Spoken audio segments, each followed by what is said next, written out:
Thank you for browsing page 121. Today we're going to jump into Encyclopedia Magicka and look at another magic arrow. I did one earlier this week, and I thought, why not? And it's the always wonderful arrow of lightning. I like this arrow. I've given out a number of them over the years.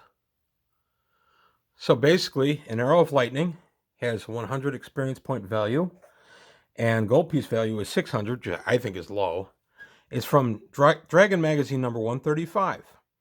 This arrow has a +2 bonus on attack rolls and causes 1d6 hit point damage plus 20 hit points of electrical damage, so very much like a javelin of lightning. When the arrow hits, it emits a large and bright flash of light for a split second, long enough to light up a dungeon corridor. Anyone touching the victim suffers 1d10 hit point electrical damage. The arrow is consumed in the lightning charge. If the arrow misses its intended target, it discharges all of its electrical energy upon hitting the ground or any other solid object such as a dungeon wall. So pretty straightforward, but there's a few things here. So first off, the +2 bonus for this arrow is only for to hit. It is not for damage. And damage, of course, is 1d6 plus 20, so up to 26 points of damage from this guy. When the arrow hits, it emits a large and blinding flash for a split second. I have given this out as a flash attack, like a gem of brightness, where anybody that was looking at the target has to save or be blinded temporarily. Usually 1 to 4 rounds is what I'll do, and I'll usually do a save versus petrification.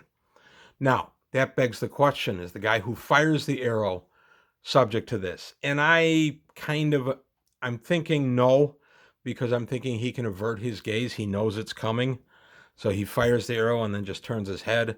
That's one of those that I might do sometimes, depending on what I want to accomplish in the story I'm doing, how much role-playing I want. If I want this guy temporarily blinded because he fired it but didn't avert his gaze, that's just something to do. So I will give the flash as kind of a flash attack, a blindness, if you will. And then anybody touching the victim suffers 1d10 hit points of electrical damage. So if the target is carrying someone or is grappling with someone and you shoot them, they also take 10 points of damage. So that could be kind of interesting if it's one of your buddies that's in melee with this guy or grappling with this guy more properly, and the arrow hits the target as intended, he'll get 1 to 10 points of damage too, which is kind of funny. And then the arrow, of course, is consumed in the lightning discharge, just like the javelin of lightning. And if the arrow misses its intended target, if there are other targets behind it, I will take a look at that and decide if I'm going to have it roll and just randomly maybe hit somebody else. I don't do anything with the back trail of the lightning. Like the javelin, you draw a straight line between the thrower and the target, and then you decide who falls under that, and then they take some damage too. I don't do that with this arrow. I just let the arrow go ahead and discharge its electricity, because it's not really a lightning bolt. It's just a kind of a charge of lightning that's coming at it. I'm working on some magic arrows for a campaign I'm going to be playing in the next day or two, and that's why I've been on this arrow kick. The other thing is, for this arrow, even though it's only 100 gold piece, or 100 experience points rather, 600 gold piece value, this is an arrow I generally won't give out much before 6th or 7th level. It's kind of powerful. 1 to 6 plus 20 is pretty powerful. Plus, if it's fired from a magical bow, I allow the plus to hit and damage stack on that. So if it's fired from a +2 bow, it would be +4 to hit, +2 damage, +1 to 6, +20.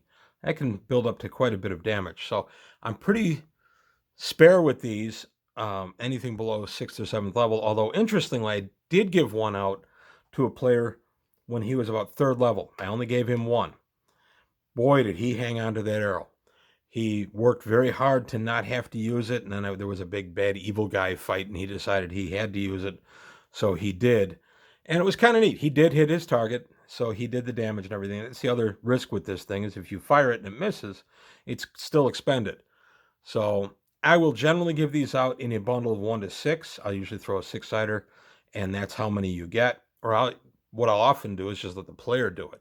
I'll describe a bundle of arrows, and then the player will get the arrows, and whoever wins it in the roll, the way we do it, We throw a 20-sider, high person gets to pick. So whoever gets the arrow, I will then have them throw 1d6, maybe even a 1d8, depending on the level.